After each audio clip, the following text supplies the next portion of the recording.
So here's something the galaxy had figured out about 10,000 years before humans showed up with our coffee addiction and our inexplicable need to pet things that could absolutely kill us. Cross-species parenting? Impossible. Not difficult. Not inadvisable. Flat out, scientifically, biologically impossible. The Galactic Council had entire departments dedicated to this fact. Universities built careers on it. There were 47 different academic papers with titles like Pheromonal Incompatibility in Multi-Species Child-Rearing Environments, and Why Your Fuzzy Feelings Don't Override Biology. You idiot! That last one wasn't the actual title, but it should have been. The logic was airtight. Each species evolved with specific parental behaviors, chemical signals, and instinctual responses that only worked with their own offspring. A Draxian parent releases calming spores when their young are distressed. Vespians need to hear their parent's heartbeat at exactly 70 beats per minute, or they develop anxiety disorders. Wimbles require constant grooming in specific patterns, or their fur falls out. You can't just swap these things around like trading recipes at a bake sale, which is why the Interspecies Adoption Possibility Summit was really just a very expensive way for the galaxy's top xenobiologists to spend 3 days saying no in increasingly complicated ways. The summit hall on Station Kepler 9 was packed. Every major species had sent their best scientists, all of them clutching datapads full of research that essentially said the same thing: stick to your own kids. Ambassador Threxel, a 7-foot-tall reptilian from Draxis Prime, with scales that shifted colors based on his mood, currently displaying his favorite shade of bureaucratic gray, stood at the podium reviewing his opening remarks. This was his summit, his moment to finally shut down the bleeding hearts who kept insisting that love conquers all, or whatever naive garbage they were, peddling this cycle. And then there was the human. Captain Jake Morrison sat 3 rows back, barely paying attention, thumb scrolling through his datapad with the focus of a man desperately trying to look busy. He'd shown up in his standard uniform, boots still scuffed from whatever the hell humans did on their ships. Probably fought space pirates or arm-wrestled asteroids or something equally ridiculous. Every 30 seconds, his datapad would buzz. Jake would glance at it, his jaw would tighten, and he'd type a quick response before going back to pretending he was invested in Threxel's opening PowerPoint about parental pheromone receptors. Buzz. Glance. Type. Repeat. Threxel noticed. Of course he noticed. The human was being distracting during his carefully prepared presentation on why emotions were scientifically irrelevant to child rearing. But Threxel was a professional. He'd deal with the human's rudeness later. Right now, he had a galaxy to educate. He dimmed the lights and brought up his first slide, a complex molecular diagram that looked like someone had sneezed on a chemistry textbook. Distinguished colleagues, Threxel began, his scales shifting to confident blue. Today we settle this discussion once and for all. Jake's datapad buzzed again, louder this time. This was going to be a long summit. Threxel was 17 slides deep into his presentation, really hitting his stride with a particularly devastating chart about neurochemical bonding failures, when Jake's datapad went off again. Not a buzz this time, a full-blown ringtone that sounded suspiciously like old Earth rock music. Every head in the summit hall turned. Jake looked at his screen, and his expression shifted from mildly annoyed to deeply concerned. He stood up, chair scraping loudly against the floor. "I'm sorry, I have to take this," Jake said, already heading for the aisle. Threxel's scales flashed irritated orange. "Captain Morrison, we are in the middle of a crucial scientific tensor. Presentation about the absolute impossibility of..." "Yeah, I got that part. Very impossible. Super impossible." Jake was still walking, datapad pressed to his ear. "But one of my kids is eating the furniture again, so I really need to." The entire hall went silent. "You're what?" Threxel's voice could have frozen nitrogen. Jake stopped mid-stride, seeming to realize what he'd just said. He turned around slowly, finding himself facing about 200 of the galaxy's top xenobiologists, all of whom were staring at him like he'd just announced he could breathe in hard vacuum. "My kids," Jake repeated, as if this was the most normal thing in the universe. "I've got 7 of them. Well, 6 if you don't count Spike, but he gets upset when I don't count him. So, 7. A Quellan scientist in the front row dropped her datapad. It clattered on the floor. Nobody picked it up. "You have 7 offspring?" asked Ambassador Threxel, his scales now cycling through confused colors that didn't have names in most languages. "I mean, they're adopted, obviously. I didn't lay eggs or spawn or whatever." Jake checked his datapad again, wincing at whatever he was reading. "Look, this is really not a good time. Pip and Squeak are definitely eating the couch, and if I don't intervene in the next 3 minutes, they'll move on to the wiring. What species? Threxel's voice was strangled. Which kids or which couch? The children, Captain Morrison. What species are your alleged offspring? Jake started counting on his fingers. Okay, so Spike is Cronaxian. He's the oldest at 15. Thinks he's too cool for family dinners, but still cries during sad movies. Then there's Princess. She's Vespian, 12 years old, currently going through what I can only describe as the most dramatic phase any species has ever experienced. Boulder is a grundle, about 8 in human years, doesn't talk much but judges everyone constantly. And Pip and Squeak are Wimble twins, about 4 years old. And, yes, before you ask, they're the ones eating my furniture. The silence in the hall was deafening. That's 4 species, Threxel said slowly, like he was explaining math to a child. You just listed 4 different species. Yeah, it's a whole thing. Jake's datapad buzzed again, and he grimaced. Okay, I really need to go. Spike just sent me a photo, and I think the twins might have gotten into the supply closet. Is there any way we could speed through the rest of the cross-species parenting is impossible stuff? Because I'm living proof it's not. And also my ship is currently being destroyed by toddlers. Threxel's scales went through approximately 15 colors in 3 seconds before settling on a shade that roughly translated to does not compute. Captain Morrison, he said, with the patience of someone explaining gravity to a flat earther. What you're describing violates every known principle of xenobiology. The pheromonal incompatibility alone would prevent bonding. The behavioral mismatches would create psychological damage. The dietary requirements would be impossible to manage simultaneously.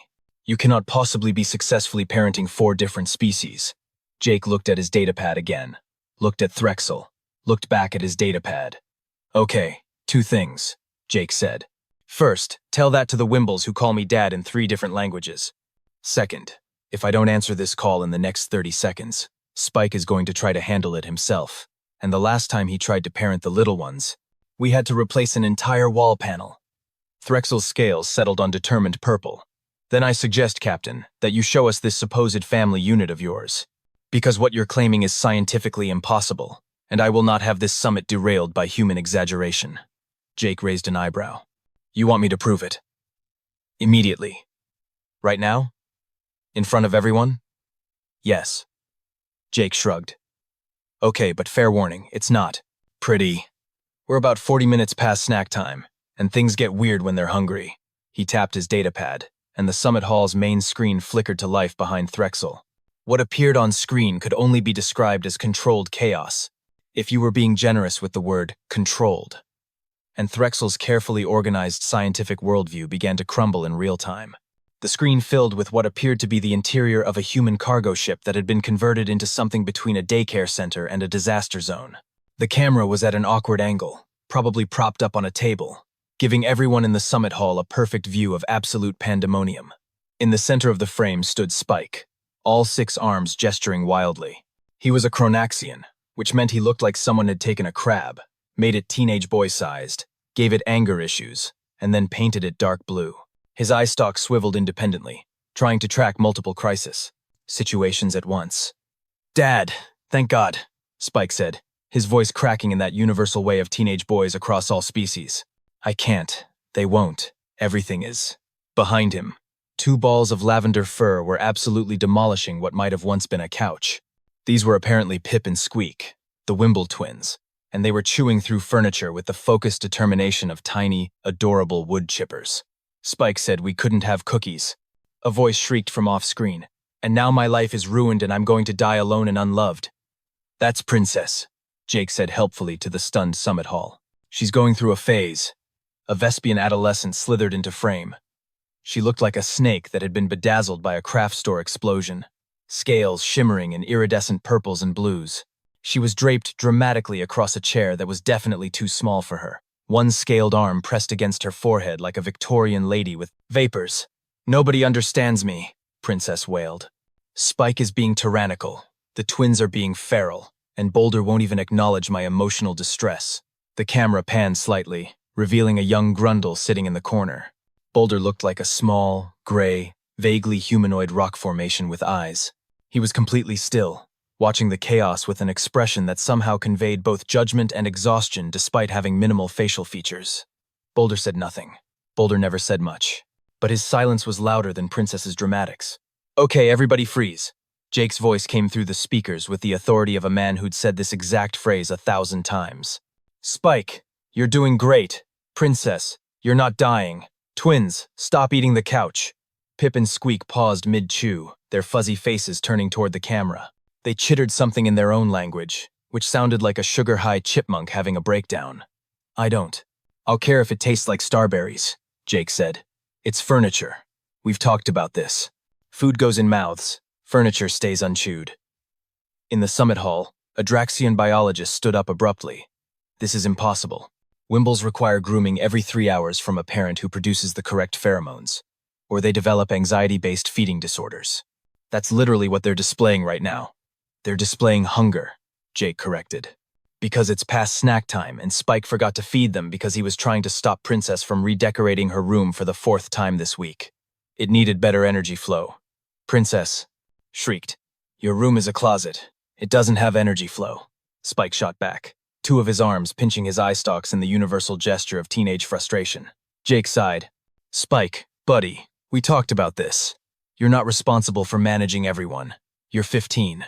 Your only job is homework and not setting anything on fire. I'm the oldest. I should be able to. The oldest kid, not the parent. Big difference. Jake's voice was firm but warm. Now, Pip and Squeak need their snack. It's in the cold storage, 2nd shelf, green container. Princess, your scales look beautiful. You're not dying, and you can have 1 cookie after dinner. Boulder, you good? Boulder gave a single, tiny nod. Great. Spike, you've got this. I'll be home in 2 hours. Spike's eye stalks drooped. What if I mess up? Then we'll fix it together. That's how this works. Jake's voice softened. You're doing amazing, kid. I'm proud of you. Something shifted in Spike's posture. His carapace, which had been tension bright blue, faded to a calmer shade. Okay, yeah, I got this. I know you do. Love you guys. A chorus of responses came back, in 4 different languages and 3 different phonic structures, but the meaning was universal. Jake ended the call, and the summit hall's screen went dark. He turned back to face 200 xenobiologists who looked like they'd just watched someone divide by 0. Threxel was frantically scribbling notes, his scales cycling through colors that didn't seem to know what emotion they were supposed to represent. That, said a Quellan scientist in the front row, her voice barely a whisper, should not be possible. Jake shrugged. Yeah, well, someone should probably tell my kids that. And then his datapad buzzed again. Ah, damn it. Spike found the fire extinguisher. This is going to be a thing. The questions came at Jake like weapons fire. How do you manage the pheromonal incompatibility? Shouted a scientist from the back. What about dietary requirements? Wimbles need a specific fungal protein chain that's toxic to Vespians. Chronaxians require saltwater immersion every 48 hours, or their carapace development suffers. Grundle children need 17 hours of darkness daily. Jake held up his hands in surrender. Okay, 1 at a time. Jesus, you guys are worse than the kids.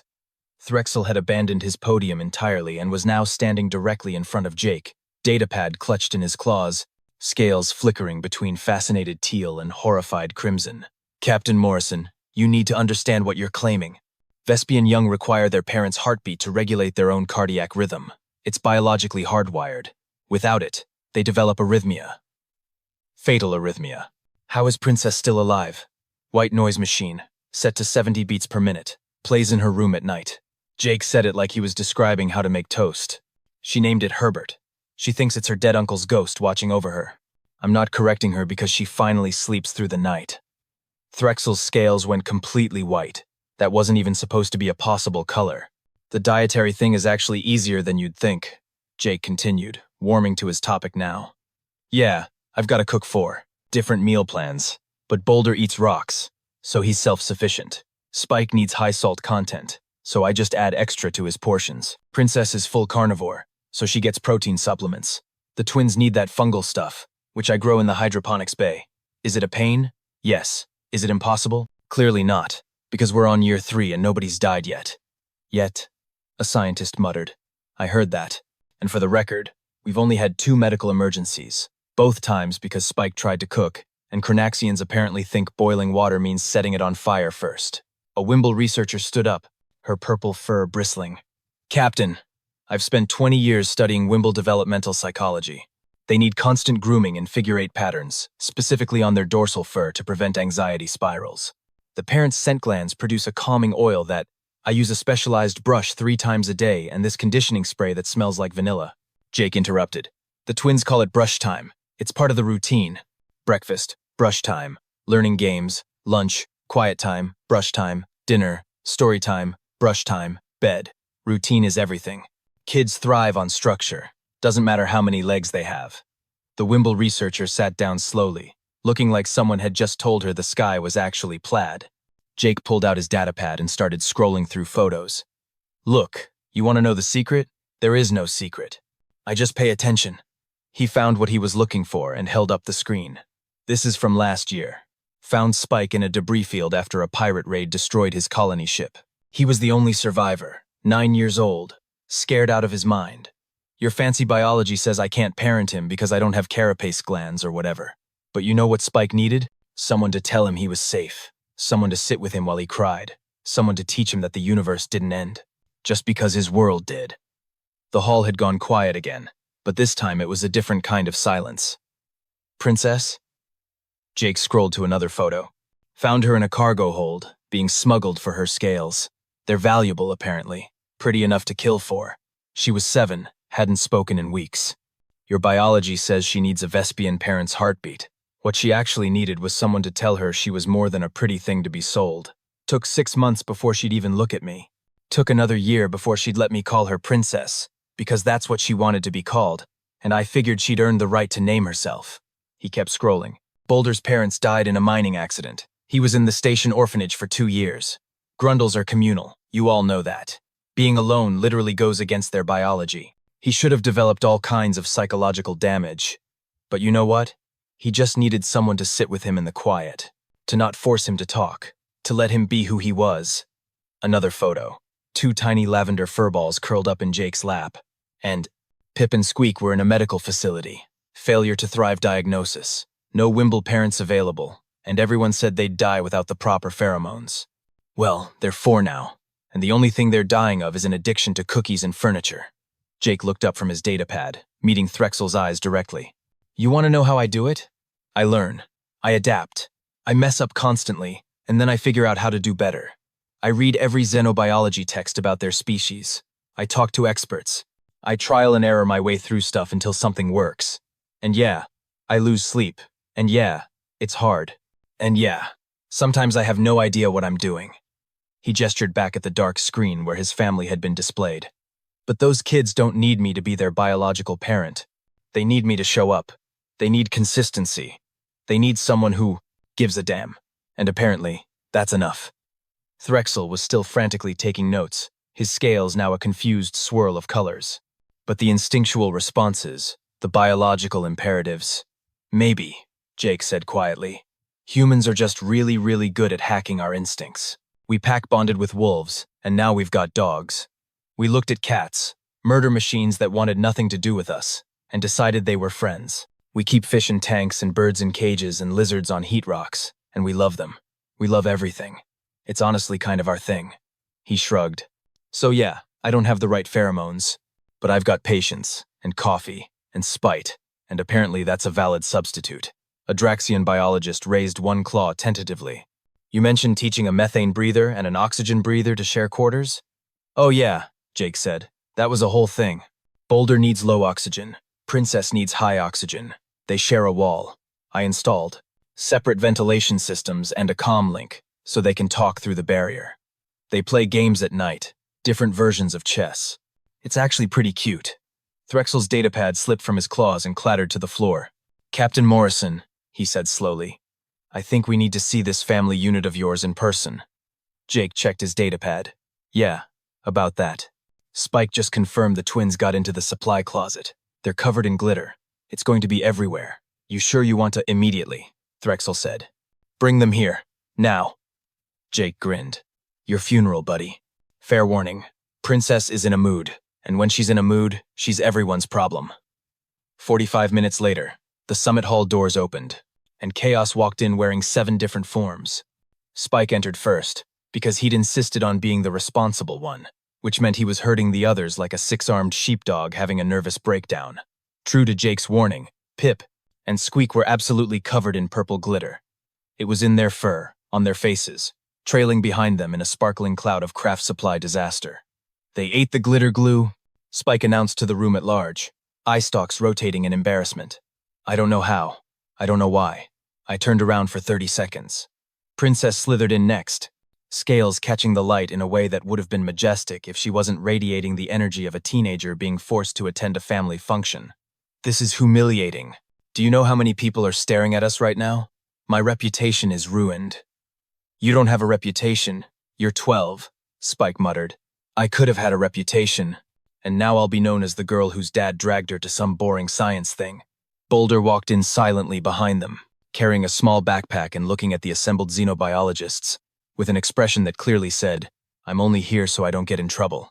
He found an empty chair, climbed into it, and proceeded to sit completely still while judging everyone simultaneously. The summit hall, filled with the galaxy's top scientists, had gone absolutely silent. Jake followed his kids in, looking like a man who'd made peace with chaos long ago. Okay, everybody, this is the Galactic Council. Council, this is everybody. Please don't let the twins eat anything that isn't food. Too late. Pip had already found someone's data pad and was gnawing on the corner. Pip, no! Spike lunged with 4 arms, wrestling the datapad away. We talked about this. Not food. Not food. Squeak chittered something, and Princess translated without looking up from her own datapad. He says the corner tasted like starberries. Everything tastes like starberries to them, Jake said tiredly. They have like 3 taste receptors and one of them is broken. Threxel approached slowly, like he was approaching a bomb he wasn't sure was diffused. His scales were cycling. Through so many colors he looked like a disco ball having an identity crisis. Captain Morrison, with your permission, I'd like to run some observational tests. Knock yourself out. Just don't get between Princess and her datapad. She bites. I do not okay I bit Spike once, but he was being insufferable. You bit me 3 times last week. You deserved it. A team of scientists began setting up equipment, scanners, and sensors that could apparently measure everything from pheromone levels to emotional bonding patterns. Jake just stood back and let them work, occasionally intervening when Pip and Squeak tried to investigate expensive-looking machinery with their teeth. The first test involved measuring stress hormones. Spike was asked to stand in the center of the room while scientists scanned him. His carapace immediately went bright orange with anxiety, eye stalks pulling in tight. Hey buddy, Jake said quietly, walking over. He didn't touch Spike. Chronaxians had specific contact preferences, but he stood close enough that his presence registered. You're okay. Just some readings. Remember when you had your physical last month? Same thing. Spike's carapace slowly faded to calm blue. The scientist's scanners went crazy. Impossible, breathed the Chronaxian researcher. His stress markers just dropped by 40%. Human proximity doesn't produce the correct pheromones for that response. Maybe it's not about the pheromones, Jake suggested. Maybe it's just about him knowing I'm here. They tested Princess next, monitoring her cardiac rhythm. Without prompting, she slithered over to Jake and coiled partially around his legs, a Vespian comfort-seeking behavior normally reserved for blood relatives. Dad, tell them my scales are nice, Princess said. They keep looking at me weird. Your scales are beautiful, and these people are scientists. They look at everything weird. It's their job. Princess's heart rate, which had been elevated, stabilized. The monitors showed a rhythmic pattern syncing with something. The scientists couldn't figure out what until one of them noticed Jake's watch. He's breathing in rhythm, a Vespian doctor said slowly. He's manually controlling his respiratory rate to match the pattern her biology needs. That requires conscious effort. Constant, sustained, conscious effort. Jake shrugged. You get used to it. It's like patting your head and rubbing your stomach at the same time. Took about 6 months to make it automatic. For Boulder, they tried isolation stress tests, putting him in a separate room to measure his cortisol response. He lasted about 90 seconds before Jake politely but firmly ended the test. He's not a specimen, Jake said, his voice harder than it had been all day. He's a kid who's already been alone enough for one lifetime. We're done with that one. Boulder, back in the main room, gave Jake the smallest nod, still judging everyone, but judging Jake slightly less. The Wimble tests were predictably chaotic. Pip and Squeak refused to cooperate with any test that didn't involve snacks. But when researchers tried to separate them from Jake to measure attachment response, both twins immediately began showing signs of distress, fur puffing, chittering, becoming high-pitched and panicked. Jake knelt down, and both twins launched themselves at him, burrowing into his jacket. He pulled out a brush from his pocket because of course he had a brush in his pocket and started the figure-8 grooming pattern while making soft, rhythmic clicking sounds. The twins calmed immediately. "That clicking," a Wimble researcher said, approaching with a scanner. "That's not a sound humans naturally make." "Nope. Learned it from a tutorial video. Took me 3 weeks to get it right. Nearly threw out my jaw." Jake kept brushing, kept clicking. "But it works, so." The researcher ran her scanner, then ran it again, then checked her equipment like it might be malfunctioning. The calming response is identical to what they'd show with a biological parent. Not similar. Identical. This should not be possible without the pheromones. The sound alone shouldn't. "Maybe," Jake said, still brushing. "Your biology is measuring the wrong things." By the time the tests wrapped up, 3 hours had passed.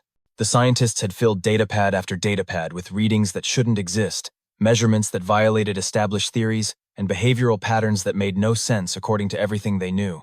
Spike had fallen asleep in a chair, eye stalks drooping. Princess was coiled up in another chair, watching videos on her datapad. Boulder hadn't moved, but his posture had relaxed slightly. Pip and Squeak were curled up in Jake's lap, also asleep, somehow still glittering. Threxel stood in the center of his ruined summit, surrounded by scientists who looked like their worldviews had been put through a blender, his scales finally settling on a color that might have been resigned acceptance. "Captain Morrison," he said quietly, "I believe we owe you an apology." Jake looked up from the sleeping twins. "For what?" "For assuming biology was more important than dedication. For measuring the wrong variables." Threxel gestured at his notes, his research, his life's work. "For being so focused on what should be possible that we never considered what already was." Jake smiled. "Does this mean I can leave?" "Because it's past dinner time, and if I don't feed this crew in the next 30 minutes, things are going to get ugly." "Just one more question." Threxel's voice was tentative. "How did you know you could do this? What made you think you could succeed where all of biology said you should fail?" Jake looked down at his kids, all 7 of them. Different species, different needs, different origins, all somehow his. "I didn't think I could succeed," he said simply. "I just knew they needed someone, and I was there. So I tried, and then I kept trying, and somehow, that was enough." He stood up, carefully cradling the sleeping twins. "Come on, crew. Let's go home." And as the human and his impossible family left the summit hall, trailing glitter and overturning centuries of scientific certainty, Threxel made one final note in his datapad. Revised hypothesis. Humans don't break the rules of biology. They just ignore them until biology gives up and changes. 3 days later, the Galactic Council convened an emergency session.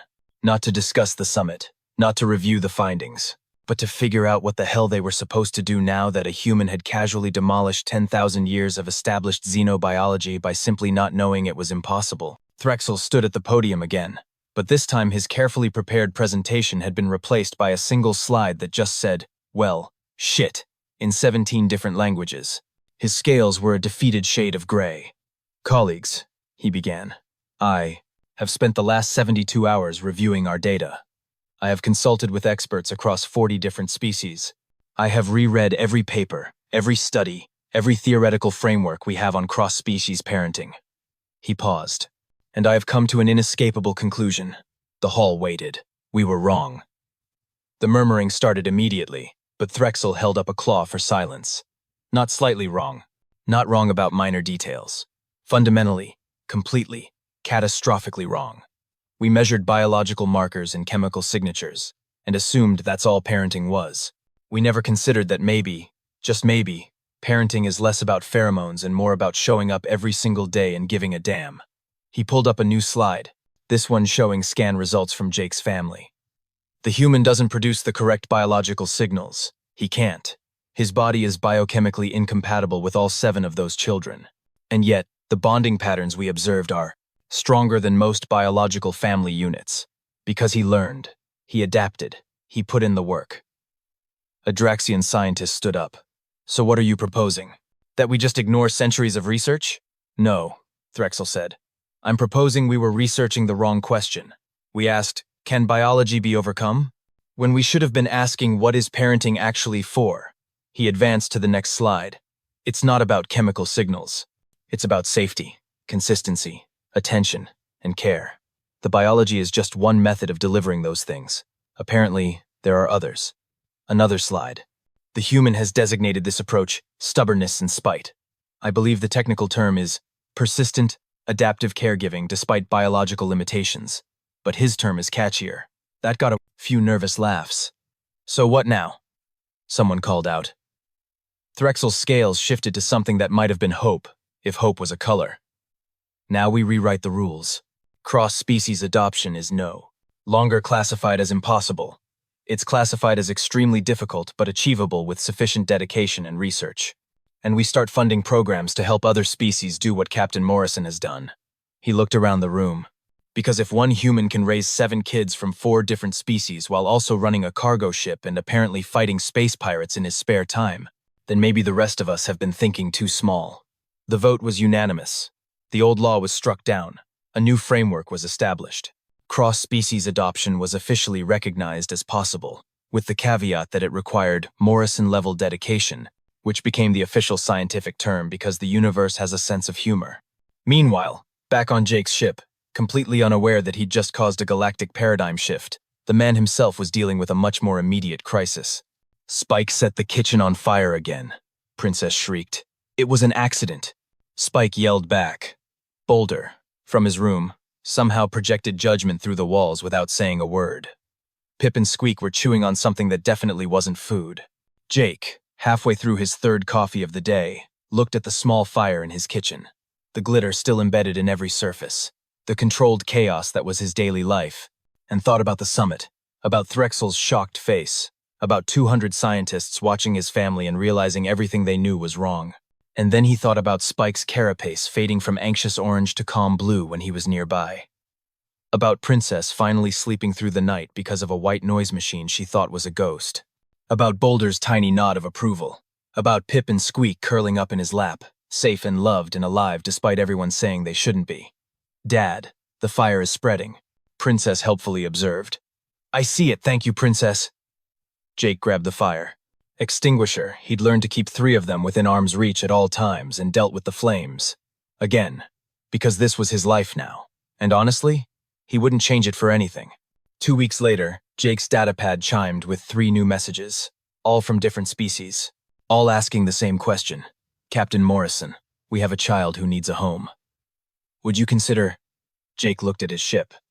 At the 7 kids currently living in organized chaos. At the space he definitely didn't have. At the sleep he definitely wasn't getting. He thought about what Threxel had said, about being there, about showing up, about how sometimes being enough was just a matter of trying. He sent back 3 responses. Send me the details. Let's talk. Because apparently, when the galaxy said something was impossible, and humans said, watch this, the universe just shrugged and rewrote the rules. And somewhere in a research facility on Draxus Prime, Threxel updated his paper one final time. Title: Why Biology Isn't the Boss of Us. A Human Case Study in Ignoring Inconvenient Science Until Reality Catches Up. The abstract was just one sentence. Humans are the galaxy's chaos agents, who accidentally solve problems by being too stubborn to realize they're impossible. It won every major scientific award that year. Jake never read it. He was too busy teaching 3 different species how to share a bathroom and explaining to Pip why the ship's wiring wasn't a snack food group. The galaxy had learned an important lesson about the flexibility of biology and the power of dedication. Jake had learned that glitter never, ever comes out of ventilation systems. Both discoveries would shape the future in ways nobody could have predicted. But that's humans for you. We looked at the impossible, said neat, and adopted it.